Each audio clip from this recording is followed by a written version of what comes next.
एक पिता की रुला देने वाली कहानी।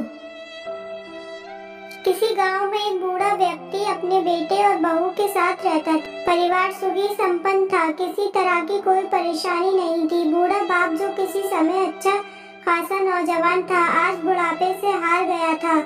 चलते समय लड़खड़ाता था, अब तो लाठी की जरूरत पड़ने लगी थी। चेहरा झुर्रियों से भर चुका था, बस अपना जीवन किसी तरह व्यतीत कर रहा था। घर में एक चीज अच्छी थी कि शाम को खाना खाते समय पूरा परिवार एक साथ टेबल पर बैठकर खाना खाता था। एक दिन ऐसे ही शाम को सारे लोग खाना खाने बैठे थे। बेटा ऑफिस से आया था, भूख ज्यादा थी, इसलिए जल्दी से खाना खाने बैठ गया और साथ में बहू और एक बेटा भी खाने लगा। बूढ़े हाथ जैसे ही थाली उठाने को हुए, थाली हाथ से छिटक गई और थोड़ी दाल टेबल पर गिर गई। बहू बेटे ने घृणा दृष्टि से पिता की ओर देखा और फिर से अपना खाना खाने में लग गए। बूढ़े पिता ने जैसे ही अपने हिलते हाथों से खाना खाना शुरू किया तो खाना कभी कपड़ों पे गिरता तो कभी जमीन पर। बहू ने चिढ़ते हुए कहा, हे राम, कितनी गंदी तरह से खाते हैं, मन करता है इनकी थाली किसी अलग कोने में लगवा देते हैं।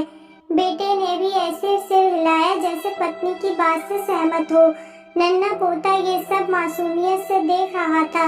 अगले दिन पिता की थाली उस टेबल से हटाकर एक कोने में लगवा दी गई। पिता की डबडबाती आंखें सब कुछ देखते हुए भी कुछ बोल नहीं पा रही थी। बूढ़ा पिता रोज की तरह खाना खाने लगा। खाना कभी इधर गिरता कभी उधर। छोटा बच्चा पोता अपना खाना छोड़कर लगातार अपने दादा की तरफ देख रहा था। माँ ने पूछा, क्या हुआ बेटे, तुम दादाजी की तरफ क्या देख रहे हो और खाना क्यों नहीं खा रहे? बच्चा बड़ी मासूमियत से बोला, माँ, मैं सीख रहा हूँ कि वृद्धों के साथ कैसा व्यवहार करना चाहिए। जब मैं बड़ा हो जाऊंगा और आप लोग बूढ़े हो जाओगे तो मैं भी आपको इसी तरह कोने में खाना खिलाया करूंगा। बच्चे के मुंह में से ऐसा सुनते ही बेटे और बहू दोनों कांप उठे।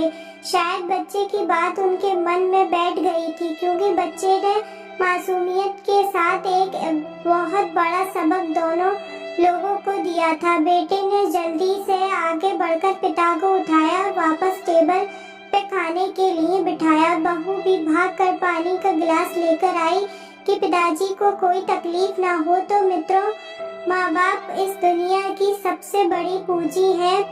आज समाज में कितनी भी इज्जत कमा ले या कितना भी धन इकट्ठा कर ले, लेकिन माँ बाप से बड़ा धन इस दुनिया में कोई नहीं है।